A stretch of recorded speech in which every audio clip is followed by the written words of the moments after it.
πελατειακές σχέσεις και το γνωστό πλέον πατροπαράδοτο σχεδόν στην Κύπρο τουλάχιστον παρεδώσε αλυσβερίσει μεταξύ πολιτικών και πολιτών. Είναι βόμβα στα θεμέλια τούτου που εσείς οραματίζεστε. Είναι λίγο πολλά δύσκολο να ξεπεραστεί, νομίζω. Όχι, θα έλεγα το αντίθετο.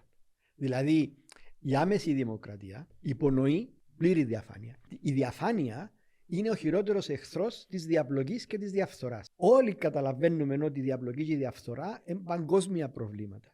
Ο μόνος τρόπος να σταματήσουν, δηλαδή η πιο μεγάλη βόμβα που μπορείς να βάλεις στην διαφθορά, είναι η πλήρης διαφάνεια.